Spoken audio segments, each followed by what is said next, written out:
Sky gold Nilambur showroom ആഘോഷിക്കുന്നു anniversary celebration. ഈ കാലയളവിൽ എല്ലാ പർച്ചേസുകൾക്കും പണിക്കൂലി 4% മാത്രം. ഈ ഓഫർ ജനുവരി 4 വരെ മാത്രം. Sky gold, elegance of beauty, main road Nilambur. Also at Perinthalmanna and Ponnani. വിവിധ ആവശ്യങ്ങൾ ഉന്നയിച്ച് കോൺഗ്രസ് പ്രവർത്തകർ രാജ്യസഭാ അംഗം ടി വി അബ്ദുൾ വഹാബ് എംപിക്ക് നിവേദനം നൽകി. വാണിയമ്പലം റെയിൽവേ സ്റ്റേഷനുമായി ബന്ധപ്പെട്ട് അടിയന്തരമായി പരിഹരിക്കേണ്ട വിഷയങ്ങൾ ഉൾപ്പെടുത്തിയാണ് നിവേദനം നൽകിയത്. വാണിയമ്പലം റെയിൽവേ സ്റ്റേഷനിൽ പ്രവർത്തിച്ചിരുന്ന റിസർവേഷൻ കൗണ്ടർ കോവിഡ് വ്യാപന സമയത്ത് ഒഴിവാക്കിയിരുന്നു. എന്നാൽ വർഷങ്ങൾ കഴിഞ്ഞിട്ടും ഇതുവരെ പുനഃസ്ഥാപിച്ചിട്ടില്ല. ഇതുമൂലം തിരുവനന്തപുരം RCCയിലേക്ക് യാത്ര ചെയ്യുന്ന ഒട്ടേറെ ക്യാൻസർ രോഗികൾക്ക് ലഭിക്കേണ്ട യാത്രാ ആനുകൂല്യങ്ങൾ ലഭിക്കാതിരിക്കുകയും പ്രയാസം സൃഷ്ടിക്കുകയും ചെയ്യുന്നുണ്ട്. റിസർവേഷൻ കൗണ്ടർ അടിയന്തരമായി പുനഃസ്ഥാപിക്കുക, പാതിവഴിയിൽ നിലച്ച ഷെൽട്ടർ നിർമ്മാണം പുനരാരംഭിക്കുക, വെയിറ്റിംഗ് റൂം, ഫീഡിംഗ് റൂം എന്നിവ നിർമ്മിക്കുക, കോച്ച് പൊസിഷൻ ബോർഡ് സ്ഥാപിക്കുക, പാർക്കിംഗ് ഏരിയ വിപുലപ്പെടുത്തുക, നിലവിൽ പ്രവർത്തനരഹിതമായ റെയിൽടെൽ വൈഫൈ പ്രവർത്തനക്ഷമമാക്കുക എന്നീ 7 ആവശ്യങ്ങൾ ഉൾപ്പെടുത്തിയാണ് SP-ക്ക് നിവേദനം നൽകിയത്. അങ്ങാടിപ്പുറം വാണിയമ്പലം ഈ ക്രോസിംഗ് സ്റ്റേഷനിലോടത്തേനുണ്ട്.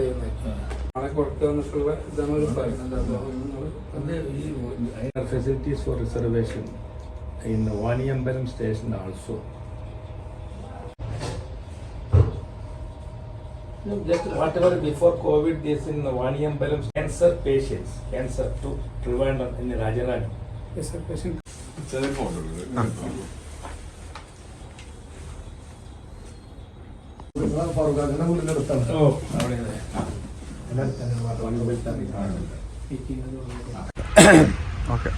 വാണിയമ്പലം റെയിൽവേ സ്റ്റേഷൻ കുറച്ച് കാലങ്ങളായി വളരെ പരിതാപകരമായ വികസന കാര്യങ്ങളിലും മറ്റും വളരെ പരിതാപകരമായ ഒരവസ്ഥയിലൂടെയാണ് മുന്നോട്ട് പോകുന്നത്. ഇതുമായി ബന്ധപ്പെട്ട് വാണിയമ്പലം റെയിൽവേ സ്റ്റേഷൻ മാസ്റ്ററുമായി സംസാരിച്ചതിൻ്റെ അടിസ്ഥാനത്തിൽ അവിടെയുള്ള പരിമിതികളും മറ്റും മനസ്സിലാക്കി അത് കൃത്യമായിട്ട് നമ്മുടെ പ്രിയപ്പെട്ട MP അബ്ദുൾ വഹാബ് സാറിനെ നേരിൽ കണ്ട് അദ്ദേഹത്തിന് പ്രിയപ്പെട്ട വാർഡ് മെമ്പർ വണ്ടൂർ ഗ്രാമപഞ്ചായത്ത് 11ാം വാർഡ് മെമ്പർ റസാവിൻ്റെ നേതൃത്വത്തിൽ ഇന്ന് നമ്മൾ അദ്ദേഹത്തെ സന്ദർശിക്കുകയും ഈ വിഷയങ്ങൾ അവതരിപ്പിച്ച് കൊണ്ട് നമ്മളൊരു അപേക്ഷ സമർപ്പിക്കുകയും ചെയ്തിട്ടുണ്ട്. അതിൽ ഏറ്റവും പ്രധാനപ്പെട്ട നമുക്കറിയാം, നമ്മുടെ മേഖലയിൽ മലപ്പുറം ജില്ലയിൽ തന്നെ ഏറ്റവും കൂടുതൽ ക്യാൻസർ രോഗികളുള്ളൊരു മേഖലയാണ് നമ്മുടെ ഈ മേഖല. അപ്പോൾ RCCയിലേക്ക് തിരുവനന്തപുരത്തേക്ക് യാത്ര ചെയ്യുന്ന രോഗികൾ വളരെ കൂടുതലാണ്.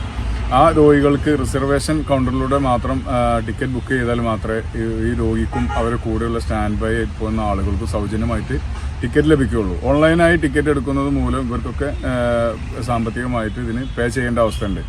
അപ്പോൾ ഈ വാണിയമ്പലം റെയിൽവേ സ്റ്റേഷനിൽ നിലവിലുണ്ടായിരുന്ന റിസർവേഷൻ കൗണ്ടർ കൊറോണയുടെ ഒരു മറവിൽ അന്ന് അടച്ചു പൂട്ടിയതാണ്. അപ്പോൾ ഇതുവരെ ബാക്കിയുള്ള റിസർവേഷൻ കൗണ്ടറുകൾക്ക് തുറന്നപ്പോഴും വാണിയമ്പലത്ത് ഇതുവരെ തുറന്നിട്ടില്ല.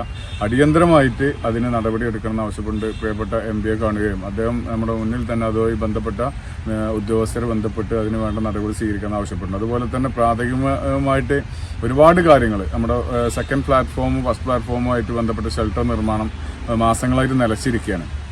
അത് അടിയന്തരമായിട്ട് തുടങ്ങുന്നതിന് വേണ്ടിയിട്ടും ഏറ്റവും ലോങ് യാത്രകൾക്ക് വരുന്ന സ്ത്രീകൾക്ക് ഫീഡിംഗ് റൂം അടക്കം വെയിറ്റിംഗ് റൂം അടക്കം നമ്മുടെ നിലവിലെ വാണിയമ്പലം സ്റ്റേഷനിലില്ല. അതുപോലെ കോച്ച് പൊസിഷൻ ബോർഡുകളോ നിലവിലുണ്ടായിരുന്ന റെയിൽടെലിൻ്റെ വൈഫൈ ഒന്നും നിലവിൽ വർക്ക് ചെയ്യുന്നില്ല. ഇതൊക്കെ ആവശ്യപ്പെട്ടൊരു 7ഓളം ആവശ്യങ്ങൾ ഉന്നയിച്ചുകൊണ്ട് പ്രിയപ്പെട്ട നമ്മുടെ MP-ക്ക് ഇന്ന് നമ്മൾ വാർഡ് മെമ്പറിൻ്റെ നേതൃത്വത്തിൽ ഇന്നൊരു അപേക്ഷ സമർപ്പിച്ചിട്ടുണ്ട്. അതിൽ കൃത്യമായിട്ട് അദ്ദേഹം ഫോളോ അപ്പ് ചെയ്ത് വേണ്ട നടപടി സ്വീകരിക്കാമെന്ന് നമുക്ക് വാക്ക് തന്നിട്ടുണ്ട്. വണ്ടൂർ ഗ്രാമപഞ്ചായത്ത് അംഗം M Razak, block Congress general secretary Naufal Parakkulam, youth Congress മുൻ മണ്ഡലം സെക്രട്ടറി TP അഫ്സൽ എന്നിവരുടെ നേതൃത്വത്തിലാണ് നിവേദനം കൈമാറിയത്. News bureau, Wandoor. സ്വന്തം ഹൈസ്പീഡ് ഇന്റർനെറ്റ്, നമ്മുടെ സ്വന്തം ഇന്റർനെറ്റ്.